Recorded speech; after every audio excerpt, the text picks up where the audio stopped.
This is audio from my first lesson with Lee Konitz, recorded in Manhattan around 2003. During the lesson, Lee talks about some interesting topics such as developing a solo from playing the melody. He also talks about getting a vocal sound on the instrument and emulating your voice. We also get into an interesting discussion about what I call audiation, or hearing ahead. He talks about hearing the note that you're on in the moment. The audio quality is not perfect, but hopefully you'll get some valuable insight from the great Lee Konitz. Okay. I think you are aware of the fact now that we're given a basic, in the traditional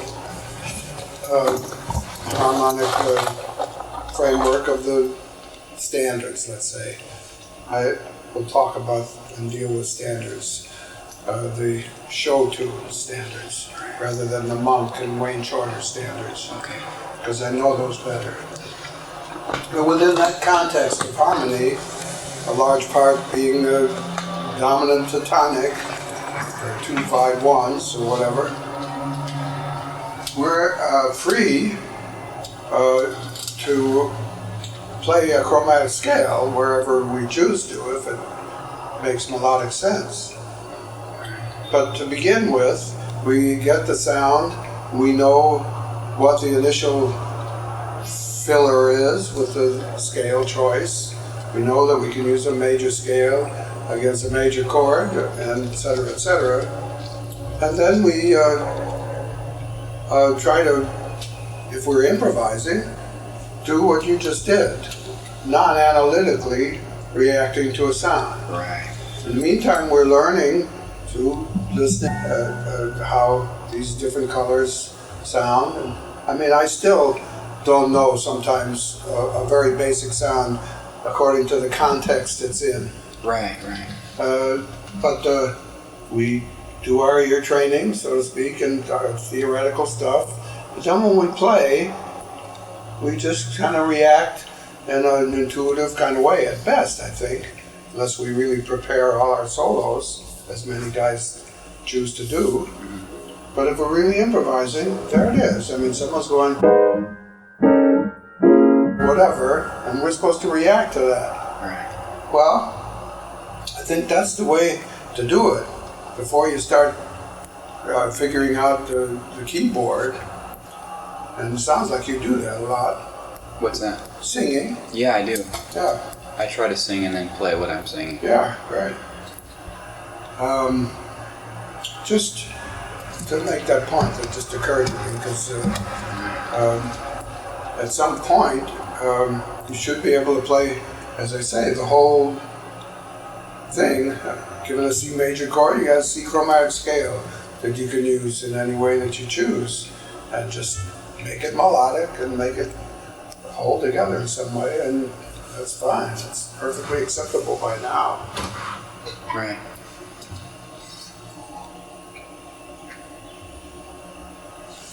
Imagine most of the things that I'll tell you in this visit today are things that you've heard one time or another, but maybe like with the chord fitting into a certain context is different, the way each person chooses to express it. Right. What is the emphasis, for example? The emphasis for my teaching usually is to find out how to really let yourself develop organically from the song, and to be able to appreciate the song for itself before throwing it away for a new song. Mm-hmm. I find that most people skip into a new song too quickly and lose the essence of the song they're playing on. And that's very vital to me. That's why I can continue playing all the things you are through all these years and still think of it very new each time. Mm. There are, I don't know if they're infinite possibilities, it feels infinite to me, but there are certainly finite possibilities, there are certainly many possibilities, right, for rearranging the melodies on All Things You Are progression. And it's almost become a morbid challenge to me to try it again. Say, can I really come up with another one? And then I realize I can, and I will as long as I'm playing. A lot of guys like to keep finding out about new tunes and everything. I seem to want to play the same tunes. And a lot of guys that I know, Bird did that, and Sonny Rollins does that. And there's something about playing something that you know that gives you the groundwork to be able to take liberties, maybe. What would you say the emphasis that George is making with you? That's a good question.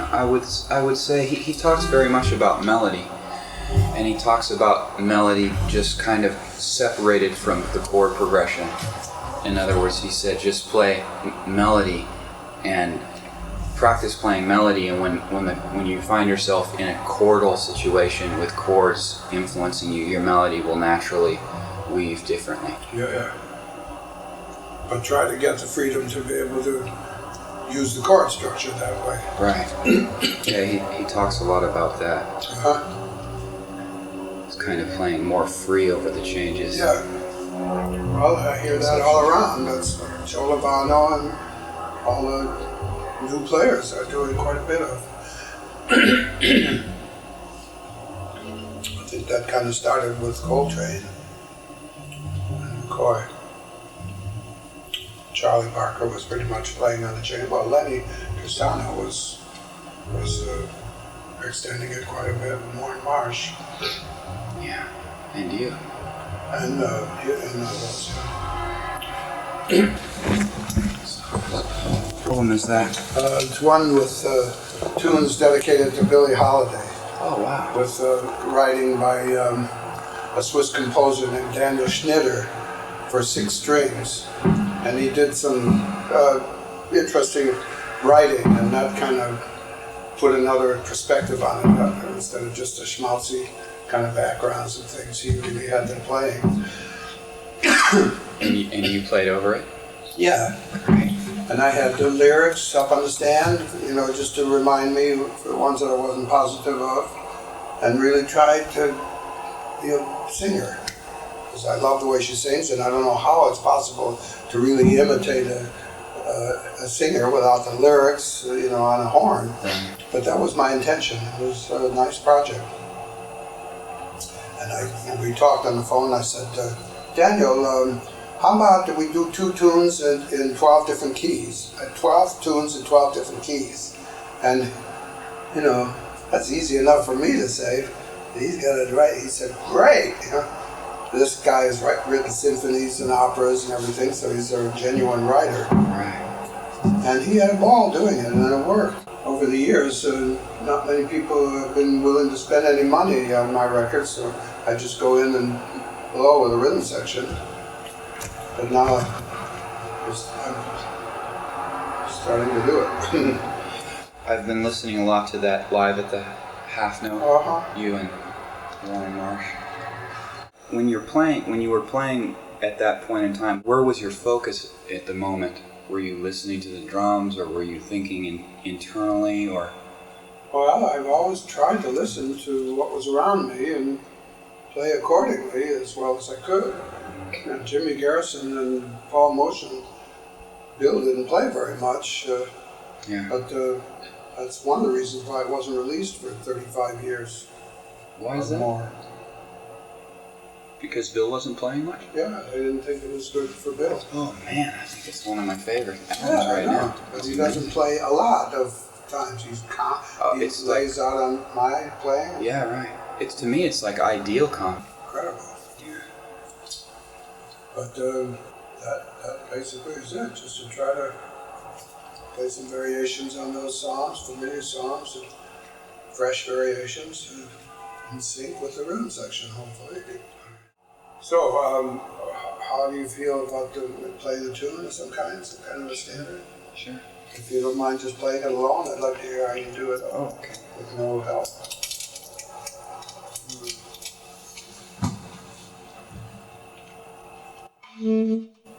How about Easy Living?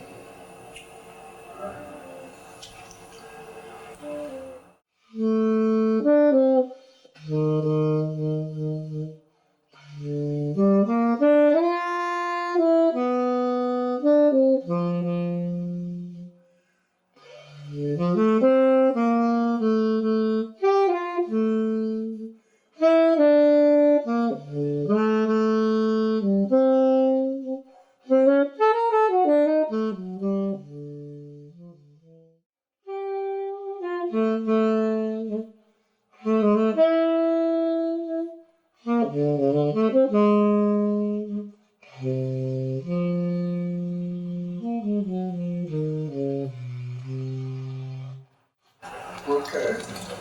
True. What strength reed do you use? This is a hard boss. Does that excess air and saliva sound bother you? It does in this context, but with the rhythm section on the cymbals, it covers it up. Yeah. I have that problem too, and whenever I play alone, I feel like using a softer reed. Yeah, me too. It happens less with that. But seems up there with the rhythm section, I bite up too much, I guess. Yeah, I've tried soft ones, and then when I play in a band like at Smalls or something, I can't like hear myself, or I'm blowing so much harder. Yeah. The reed doesn't really work. But you played some nice stuff. Put it that way. My comments are in terms of what I was suggesting before about playing the song.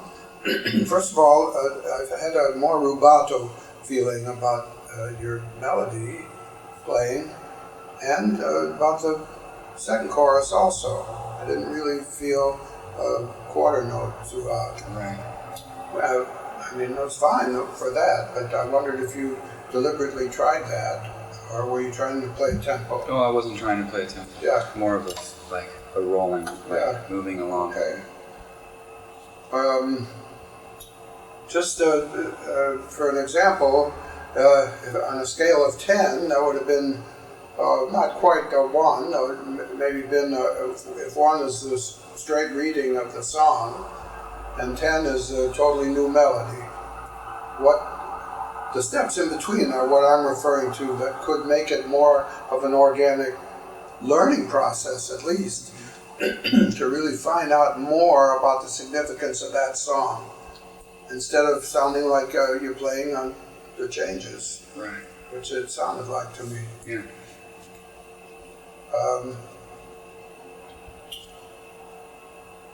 Being able to feel totally fulfilled in some way on each level. At that point, you get to the next level automatically. Uh-huh.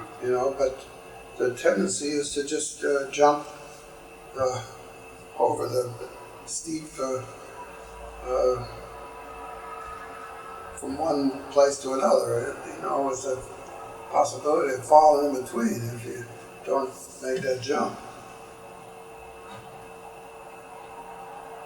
So is there a way to be conscious of that? Yeah, by playing more of the melody and just dressing it up more.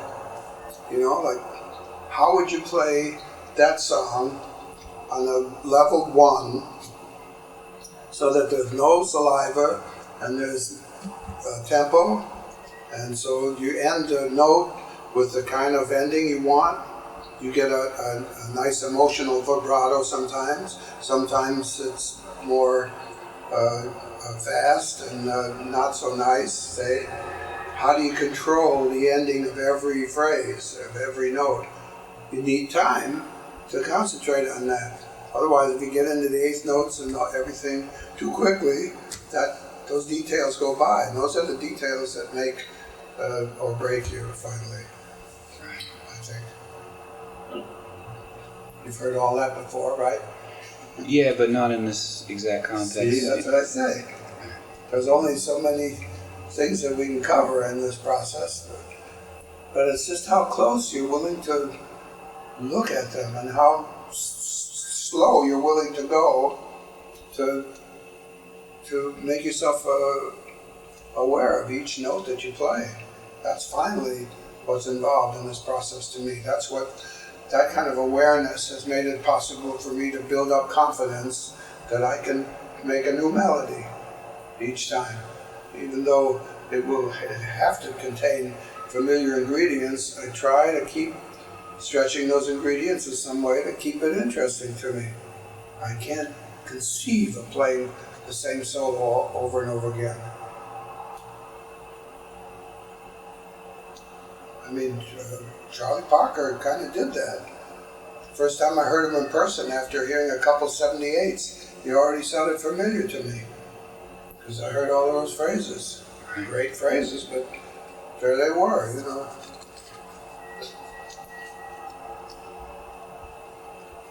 Anyway, all those decisions are up to each person to make, how much he wants to really improvise. The idea is that you're composing, you either pre-compose or compose on the spot. That's your choice. But whatever way you do it, you have to have a good, strong vocabulary and a good command of the instrument, at least. And it sounds like you play a lot of things that you know. You choose to do that. That's good. I would like to hear, if you don't mind, again, if you were to play, say, a level 1 with nothing added in tempo. Just the melody. Yeah, just the song. And same song? Why not? Just give me 4 beats so I know what tempo you 1, 2, 3.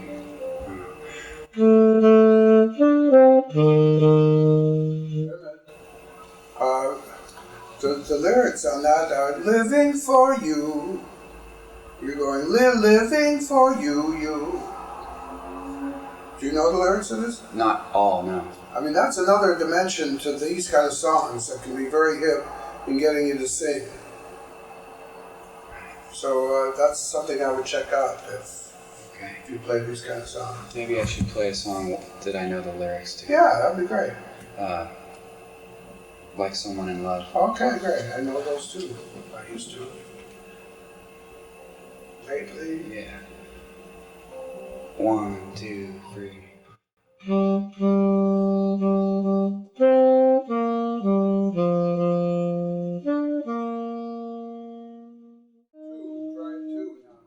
In 2? No, level 2. Okay. Whatever that means to you. Okay. 1, 2, 3.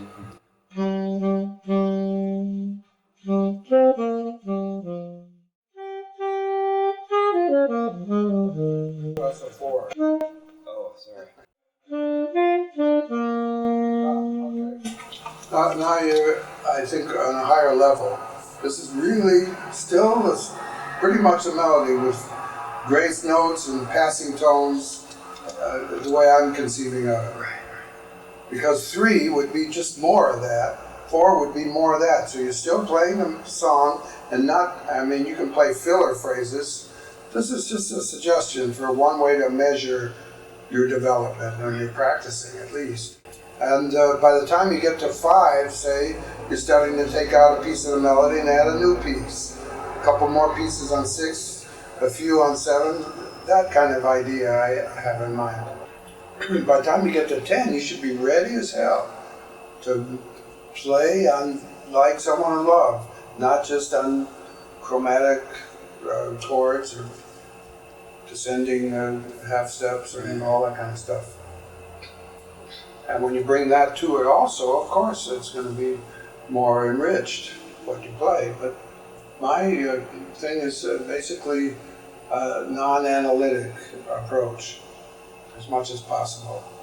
Usually they say you got to learn every chain. Miles, I heard him say, I want to learn every change in the world and then forget them. You know?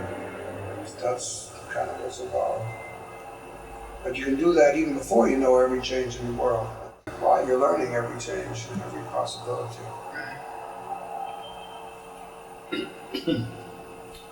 And all of that is done pre-instrumentally. So you can realize all that, just groove singing that music. As long as you have a nice feeling for that.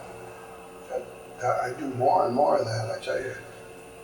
I finally realized that. I mean, I could practice 8 hours a day without my instrument. Why shouldn't I? I can play on the airplane, I can sing on the airplane, no one hears you when you sing softly. Right. In the hotel rooms, nobody hears you. I don't have to start, why? In the hotel room.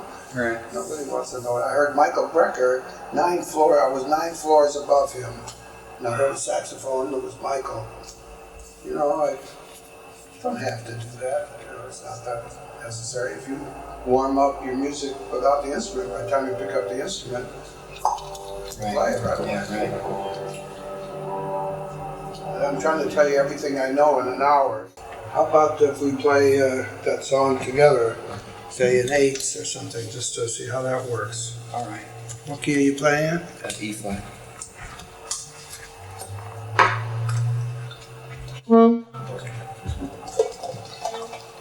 Okay, you want to play the first eight? Okay. No, we're just playing. We're not trying anything, okay? So, Play, whatever. just, okay. 1, 2, 1, 2, 3.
But that's one way of doing it. Just to try to get an 8-bar section that's really melodic, and it's not that easy.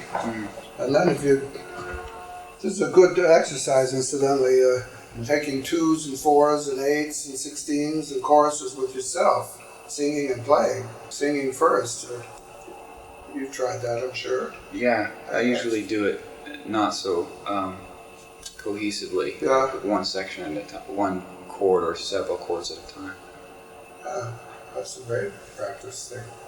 In fact, I sometimes do that when I'm playing in public. There are times I have a pitch kind of problem frequently, here way up on the top of the pitch to get a little extra brilliance, I guess, or else to satisfy my antisocial tendencies, whatever the reason. That's one of my Achilles heels, and I have to be very careful or I overshoot the mark. You know what I mean? In the high register.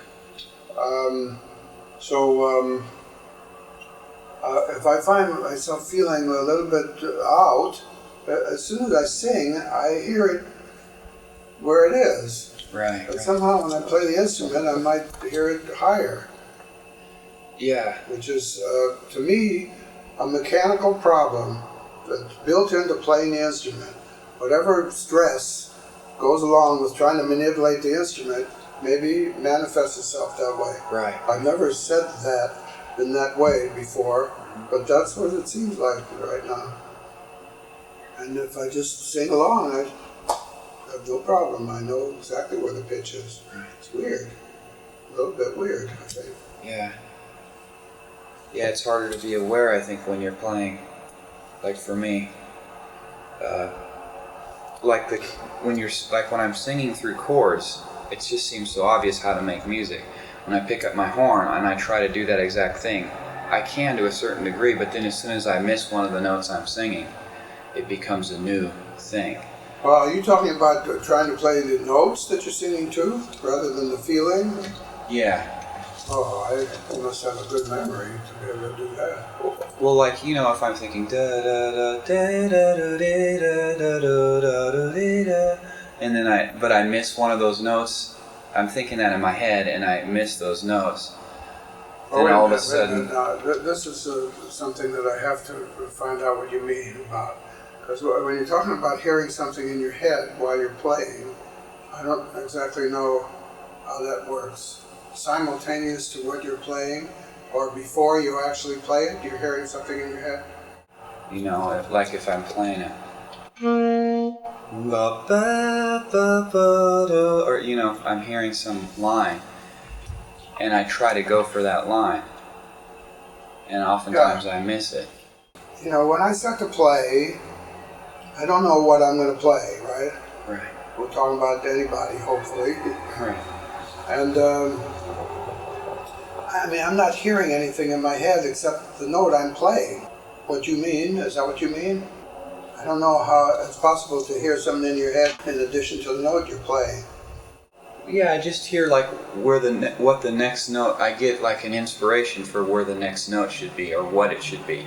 When you're singing without the instrument, you don't hear what you're going to sing before you sing it, right? What you're hearing is the note that da da da da da da da da da da da da da or whatever. Right. I mean, I'm not hearing that any other place except as it comes out of my mouth. When I'm just sitting quietly, I can hear whatever I'm hearing inside, and then try to externalize the essence of that. I'm not trying to memorize the phrases necessarily. Right. That's what I thought you were suggesting. I guess I hear certain lines over certain chords. Like, play like a E flat major, there's certain lines I just know, and I guess I hear them. When I hear that chord, I start singing certain lines, and then I try to connect myself with what I'm singing. Right. But oftentimes I don't get the line out that I heard, you know, Yeah. that the chord inspired me to hear, you know. But that would then throw you a curve, you say? Well, yeah, because then it throws me off a little bit, and I have to like kind of grab onto more of an intellectual thing, like, okay, this is this chord, so being that I'm on this note, I know where my choices are. You know, I kind of fall back on an intellectual thing. I can't just kind of let go. I'm always aware of the basic chord structure I'm playing on to some extent. Unless I really get deeply into it. And I'm not thinking about that at all. But usually that's my guideline. That's very intricate reality, that whole process in motion. So the way you think about it is one way, and the way, when we're just kind of in one place, just thinking about it. But then once we start going, there's another kind of way of exercising your musical logic, and that's the one to get. That's the one to really develop. Once you're in, stay in motion as long as possible, and find out how you think or how you hear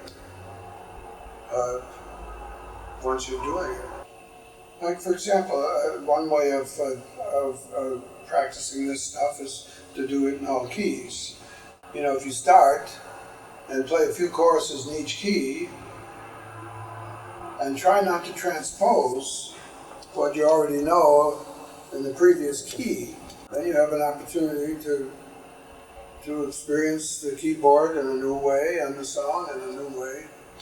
And all of that, and somehow will get in your computer or whatever, so that when you play the song in the E flat, the original key that you choose to play in, you'll bring all of that to it also, I think. I did a concert once in Italy with a great Italian piano player, Franco D'Andrea, who lives in Milan. And we were supposed to do a George Gershwin program.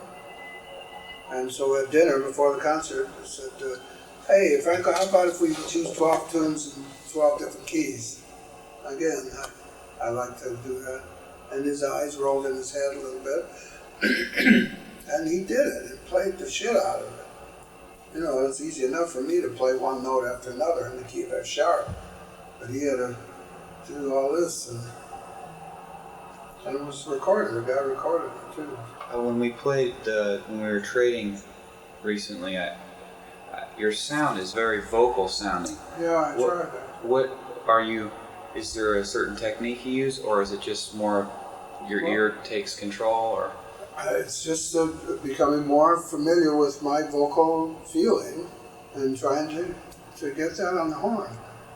My wife lives in Germany, and she studied classical singing. She called me yesterday and she was absolutely in tears, saying how happy she was that she has finally found her real voice. Wow. And it was a result of this teacher telling her about her speaking voice, and drawing more from that, And then you're singing Schubert Lieder, with a relaxed kind of speaking voice thing. It's different than the real traditional kind of tight German way of doing it. Right.